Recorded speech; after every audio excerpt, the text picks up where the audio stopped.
یہ بات ہے قرآن کی۔ اے محمد کے ماننے والوں، کہو اپنے نبی سے کہ اس پہاڑ کو سونے میں بدل دیں اور اس معجزے کے جواب میں ہم ایمان لے آئیں گے۔ یہ بات ہے اس انسان کی جس نے اللہ کے نبی کو حسن اور مال سے خریدنا چاہا۔ خرید لیں گے آپ کو، کر لیں گے سودے بازی مکہ کی خوبصورت عورتیں اور مال دے کر، بالکل ضرورت پڑی تو انہیں اپنا سردار بنا لیں گے۔ یہ بات ہے اس رات کی جب توحید اور شرک کو ایک کرنے کی کوشش کی گئی۔ خوش آمدید محمد، آپ کے پیغام سے ہم سب کا دل روشن ہو گیا ہے، ہاں بالکل، آپ نے ہم سب کو صحیح راستہ دکھایا ہے، اور اسی وجہ سے آج ہم آپ کے لیے ایک پیشکش لے کر آئے ہیں، ایک سمجھوتا۔ یہ بات ہے سورہ کافرون کی۔ قل یا ایھا الکافرون۔ ہمارے مسلم گھرانوں میں اکثر بچے بچیوں کو الحمدوں کے بعد سب سے پہلے چاروں قل ہی یاد کرائے جاتے ہیں۔ قل یا ایھا الکافرون لا اعبد ما تعبدون۔ اور ہماری سوسائٹی میں نہ جانے کتنے ایسے مسلمان ہیں جو بنا بات کے منہ اٹھا کر بس کسی کو یوں ہی کافر کہہ دیتے ہیں۔ ہاں بھائی مشتاق، وہ دیکھیو رمضان میں کیسے جوس پی رہا، کافر ہے۔ پر افسوس ہم میں سے بہت کم ایسے ہیں جو یہ جانتے ہیں کہ لفظ کافر اصل میں ہوتا کیا ہے اور چاروں قلوں کو قل ہی کیوں کہا جاتا ہے۔ جمال، پیغمبر کے قل اعلان حق لگتے ہیں، مجھے ڈر ہے کہیں ہم برباد نہ ہو جائیں۔ یہ خوف مجھے بھی ستاتا ہے۔ کیا ہے سورہ کافرون کے نازل ہونے کے پیچھے کا واقعہ، اور کون تھے یہ لوگ جنہوں نے اللہ کے نبی کے ساتھ سودے بازی کرنے کی، انہیں ڈرانے کی، یہاں تک کہ انہیں جان سے مارنے تک کی کوشش کی۔ ہماری تمام کوششیں ناکام کر دی محمد نے۔ اب آپ کے قتل کے علاوہ کوئی اور راستہ نہیں۔ یہ کام کرے گا کون؟ اور سب سے زیادہ امپورٹنٹ، 1400 سال پرانی اس سورت کا کیا کام ہے آج ہماری زندگی میں؟ ان سب سوالوں کے جواب جانیں گے اس ویڈیو میں۔ اعوذ باللہ من الشیطان الرجیم، بسم اللہ الرحمن الرحیم، قل یا ایھا الکافرون لا اعبد ما تعبدون۔ اسکالرز کہتے ہیں کہ سورہ کافرون مکہ کے اس دور میں نازل ہوئی جب مکہ کے سردار اپنے ہر ظلم، ہر چال کے باوجود ناکام ہو گئے۔ 4 دن سے تیرا یہ حال ہے، اب تو بول دے کہ عزا تیرا خدا ہے۔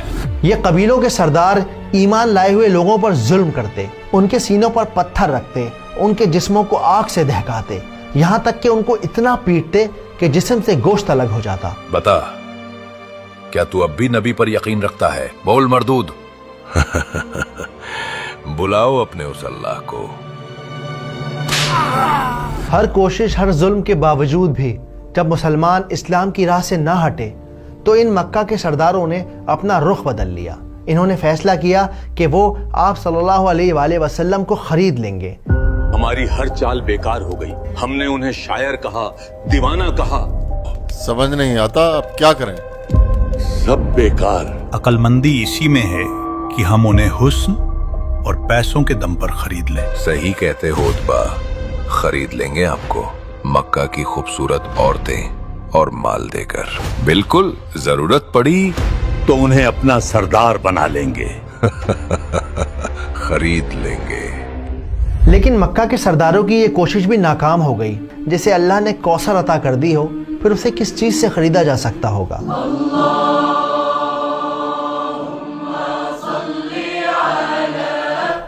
مگر پھر ان سب نے ایک ایسی ترکیب نکالی جس کا فیل ہونا آلموسٹ ناممکن تھا۔ سمجھ نہیں آتا آپ چاہتے کیا ہے؟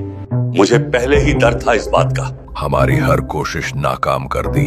اب صرف ایک ہی راستہ بچا ہے۔ کون سا راستہ؟ مجھے لگتا ہے ہمیں ایمان لے آنا چاہیے۔ اس سے گھٹیا بات میں نے آج تک نہیں سنی۔ کیا کہا؟ ایمان لے آئیں؟ پاگل ہو گئے ہو ولید۔ ولید بن مغیرہ کی یہ بات سن کر قریش کے سردار بھونچکا رہ گئے، لیکن پھر ولید نے انہیں سمجھایا کہ آپ صلی اللہ علیہ وآلہ وسلم کے ساتھ سودے بازی کرنی ہوگی، ایک کوئی بیچ کا راستہ اختیار کرنا ہوگا، کیونکہ اب مسلمانوں کو ان کی راہ سے ہٹانا ممکن نہیں۔ تو کیوں نہ کمپرومائز کیا جائے, آپ صلی اللہ علیہ وآلہ وسلم کے ساتھ ایک ڈیل کی جائے, ایک ایسا سودا جس میں ہم سب کا اور مکہ کے اس کاروبار کا سلسلہ چلتا رہے. اور اس بات کے دماغ میں آتے ہی یہ سب اپنا پلان بنا کر آپ صلی اللہ علیہ وآلہ وسلم کے سامنے پہنچ گئے. خوش آمدید محمد. دارالندوہ میں آپ کا استقبال ہے. آپ کے پیغام سے ہم سب کا دل روشن ہو گیا ہے. ہاں بالکل, آپ نے ہم سب کو صحیح راستہ دکھایا ہے. اور اسی وجہ سے آج ہم آپ کے لیے ایک پیشکش لے کر آئے ہیں, ایک سمجھوتا جس سے آپ انکار نہیں کر پائیں گے.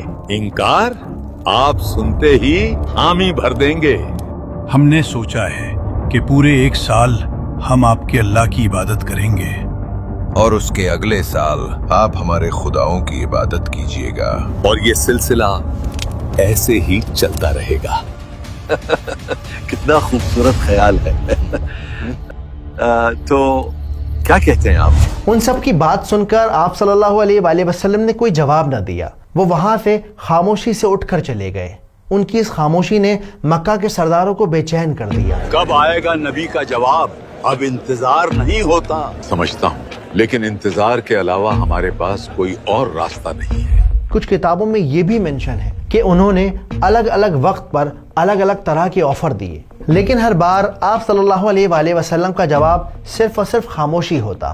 مکہ میں سگبگاہٹ پھیل گئی, طرح طرح کے لوگ باتیں کرنے لگے. بہت وقت گزر گیا ہے, ہم جواب چاہتے ہیں. ابو طالب, اپنے بھتیجے سے کہو اگر کچھ اور بھی چاہیے تو دے دیں گے. مجھے سمجھ نہیں آتا پیغمبر انہیں جواب کیوں نہیں دیتے. میرے بھائی, پیغمبر اپنی طرف سے کوئی بات نہیں کہتے. ہو نہ ہو آپ ضرور اللہ کے حکم کے انتظار میں ہیں.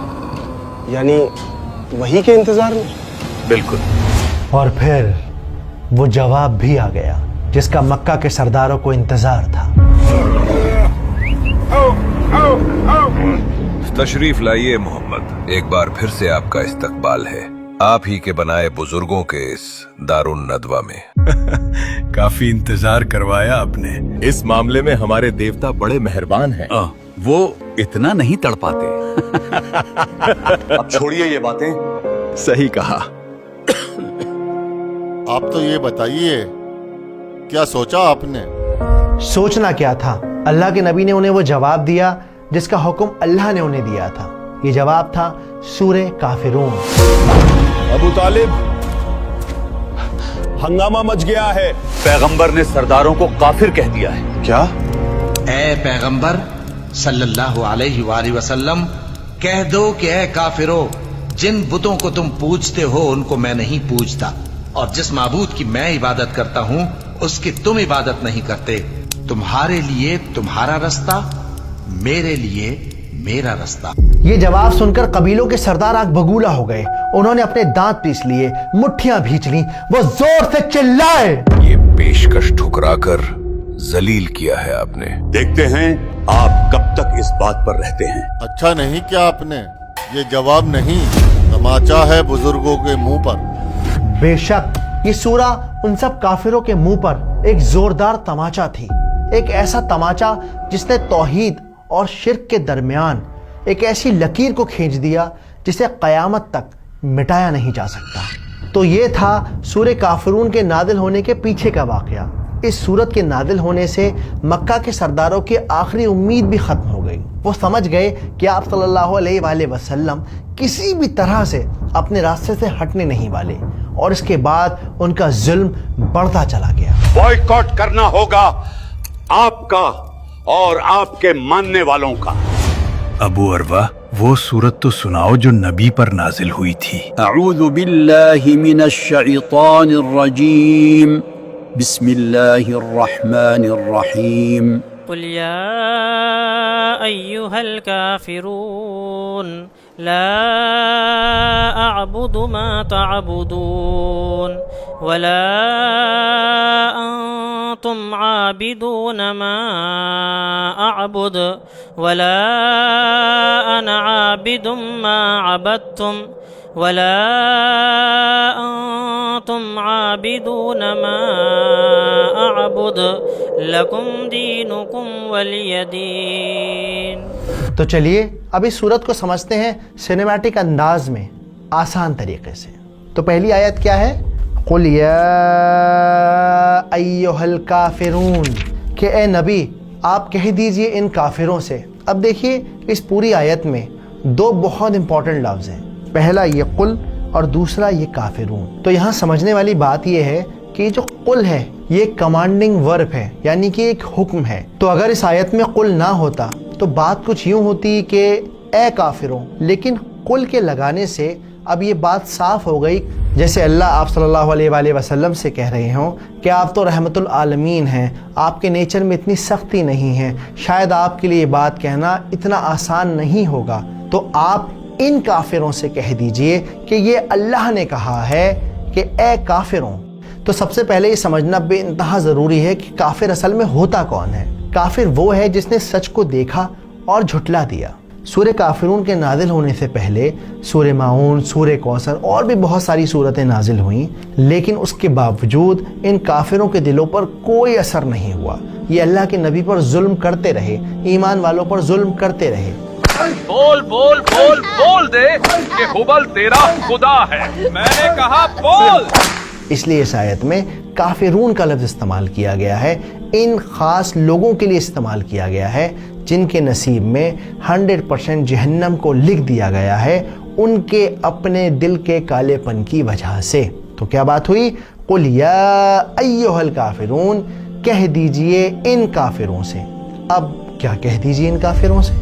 لا اعبد ما تعبدون، میں ان کی عبادت نہیں کرتا جن کی عبادت تم کرتے ہو. یہاں پر جو لا اعبدو کا لفظ ہے یہ پریزنٹ اور فیوچر دونوں کی بات کر رہا ہے، یعنی کہ میں آج بھی عبادت نہیں کرتا اور میں آنے والے کل میں بھی کوئی عبادت نہیں کروں گا. اس کا مطلب کوئی کمپرومائز نہیں ہوگا، کوئی ڈیل نہیں ہوگی، نہ آج ہوگی نہ کل ہوگی، کبھی نہیں ہوگی. اللہ نے سودے بازی کے سارے راستے بند کر دیے.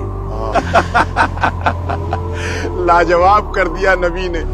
تیسری آیت وَلَا أَنْتُمْ عَابِدُونَ مَا أَعْبُدُ، اور نہ ہی تم اس کی عبادت کرنے والے ہو جس کی عبادت میں کرتا ہوں. ما اعبدو کا یہاں پر جو لفظ ہے یہ اس بات کو شو کر رہا ہے کہ اللہ سبحانہ و تعالی ہر عیب سے پاک ہیں، انہیں کسی بت پرستی کی، کسی ساتھی کی کوئی ضرورت نہیں. تو آپ صلی اللہ علیہ وآلہ وسلم جن صفات پر اللہ سبحانہ و تعالیٰ کی عبادت کرتے ہیں اس طرح سے یہ قریش اس ایک اللہ کی عبادت نہیں کرتے.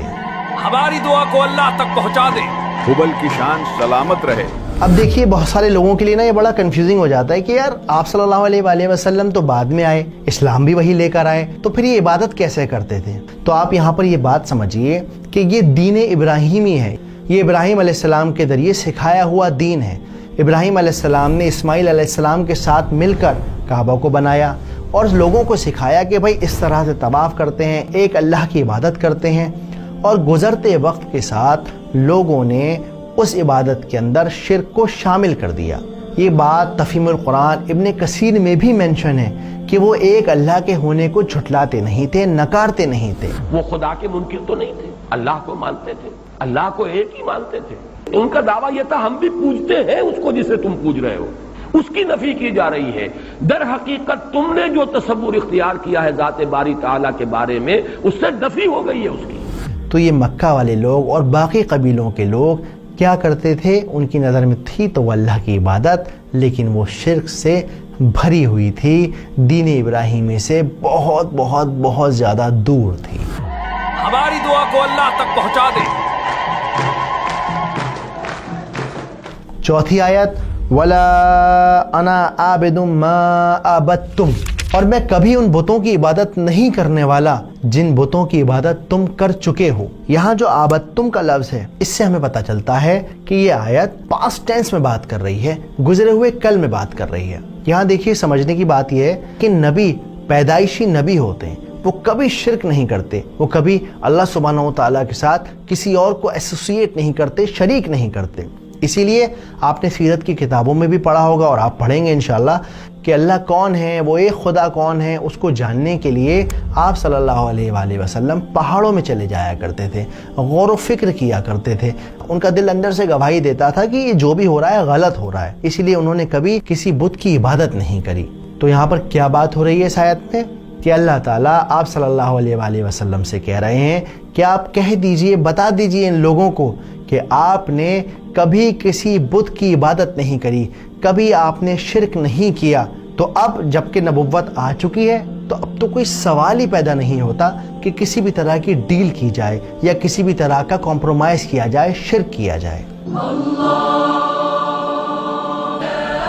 5ویں آیت وَلَا أَنْتُمْ عَابِدُونَ مَا أَعْبُدُ، اور نہ ہی تم کبھی اس کی عبادت کرو گے جس کی عبادت میں کرتا ہوں. اب یہاں پر آپ لوگوں کو لگ رہا ہوگا کہ کیا یار بار بار ایک ہی بات ہو رہی ہے، میں نہیں کرتا تم نہیں کرتے، تم نہیں کرو گے میں نہیں کروں گا، بار بار بار بار بار بار ایک ہی بات کو دہرایا جا رہا ہے. تو اب یہاں پر جو بات دہرائی جا رہی ہے وہ اللہ کی ناراضگی کا، ان کے غصے کا اظہار ہے. وہ کیسے ہوتا ہے کہ جب ہم کسی سے غصہ ہوتے ہیں تو بار بار ایک بار کہتے ہیں سن لیا تم نے، سمجھ میں آ گئی نا، یا کہو تو ایک بار پھر سمجھا دوں. تو اسی طرح اللہ سبحانہ وتعالیٰ آپ صلی اللہ علیہ وآلہ وسلم سے کہہ رہے ہیں کہ انہیں ایک بار پھر سے کنفرم کر دیجئے کہ ان لوگوں کے ساتھ کوئی سودا نہیں ہوگا، نہ آج ہوگا نہ فیوچر میں ہوگا، کبھی نہیں ہوگا. یہ پیشکش ٹھکرا کر ذلیل کیا ہے آپ نے.